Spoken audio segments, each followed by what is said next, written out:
Thank you for joining us.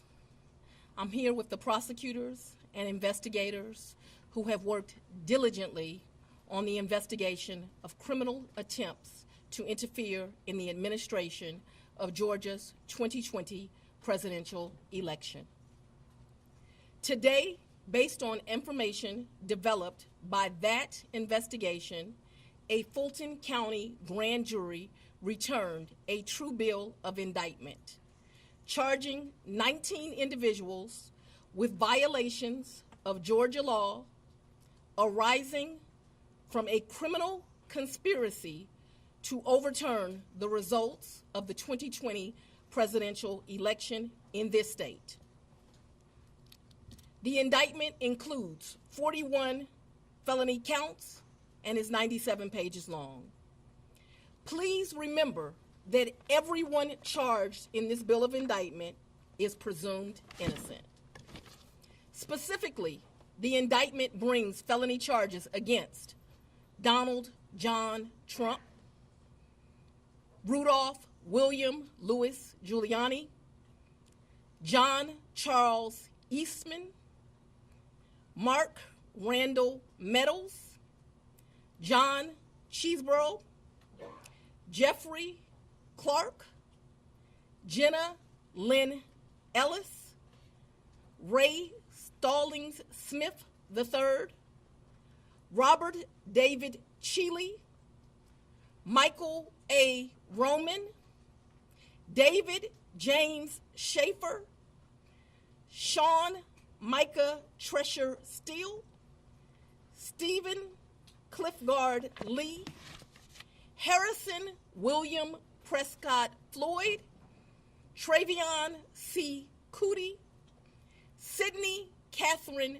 Powell, Kathleen Austin Latham, Scott Graham Hall, and Misty Hampton, also known as Emily Misty Hayes.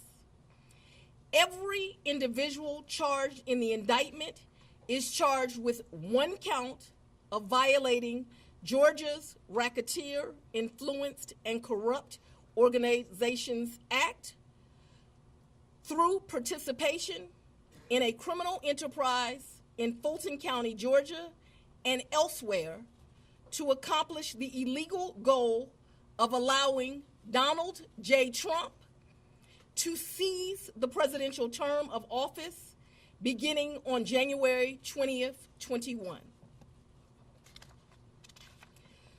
Specifically, the participants in association took various actions in Georgia and elsewhere to block the counting of the votes of the presidential electors who were certified as the winners of Georgia's 2020 general election.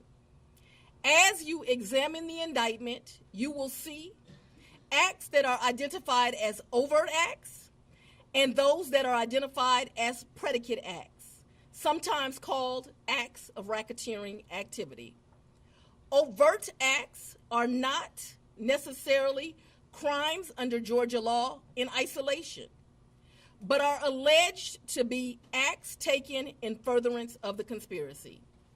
Many occurred in Georgia, and some occurred in other jurisdictions and are included because the grand jury believes they were part of the illegal effort to overturn the results of Georgia's 2020 presidential election.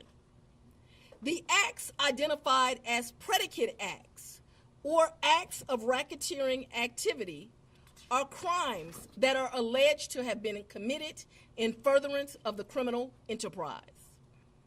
Acts of racketeering activity are also charged as separate counts in the indictment against those who are alleged to have committed them. All elections in our nation are administered by these states, which are given the responsibility of ensuring a fair process and an accurate counting of the votes. That includes elections for presidential electors, Congress, state officials, and local offices. The state's role in this process is essential to the functioning of our democracy.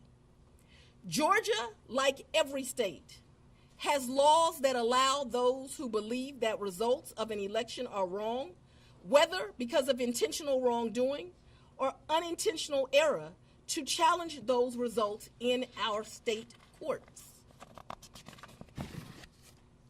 The indictment alleges that rather than abide by Georgia's legal process for election challenges, the defendants engaged in a criminal racketeering enterprise to overturn Georgia's presidential election result. Subsequent to the indictment, as is the normal process in Georgia law, the grand jury issued arrest warrants for those who are charged. I am giving the defendants the opportunity to voluntarily surrender no later than noon on Friday, the 25th day of August, 2023.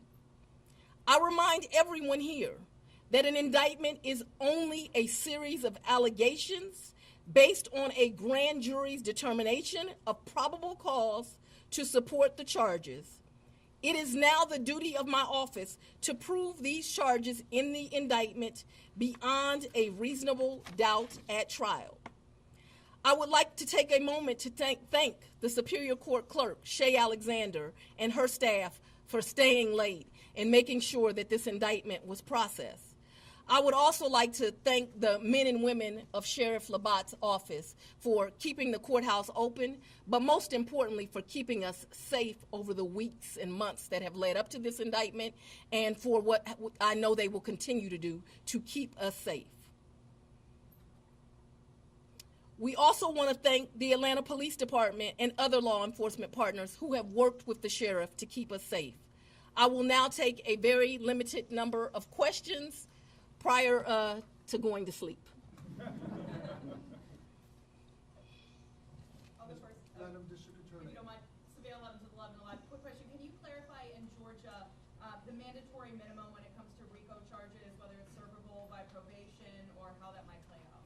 The RICO charges has time that you have to serve, so it's not a probated sentence. Madam District Attorney, what's the timetable for the trial? What is the timetable for the trial? Yes. As you know, in this jurisdiction, trials are set by the judges.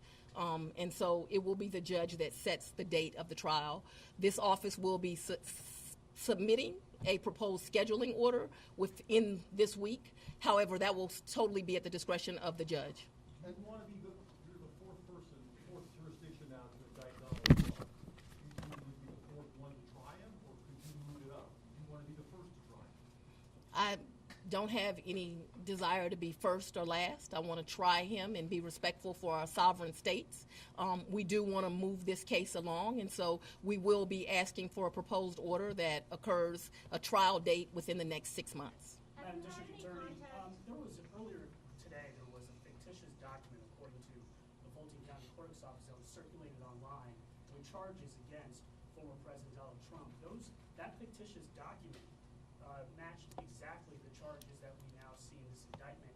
Can you tell us more about that document leak? Because now you have the former president's lawyers who are saying that this is emblematic of a serious problem with your office. No, I can't tell you anything about what you refer to. What I can tell you is that we had a grand jury here in Fulton County. They deliberated till almost 8 o'clock, if not right after 8 o'clock. An indictment was returned. It was true billed, and you now have an indictment. I am not an expert on clerks' duties or even administrative duties. I wouldn't know how to work that system, and so I'm not going to speculate. Next question. Have you had any contact with this special counsel about overlap between these cases, and do you intend to try all of these defendants together? Do I intend to try the 19 defendants in this indictment together? Yes. And have you had any contact with the special counsel about the overlap between this indictment and the federal indictment? I'm not going to discuss our investigation at this time. I'm going to take. What do you make of the arguments made by former President Trump that this is a politically motivated indictment? I make decisions in this office based on the facts and the law. The law is completely nonpartisan. That's how decisions are made in every case. To date, this office has indicted, since I've been sitting as a district attorney, over 12,000 cases. This is the 11th RICO indictment. We followed the same process. We look at the facts, we look at the law, and we bring charges. We When you tried this case yourself, Has the Ms. jury Willis? been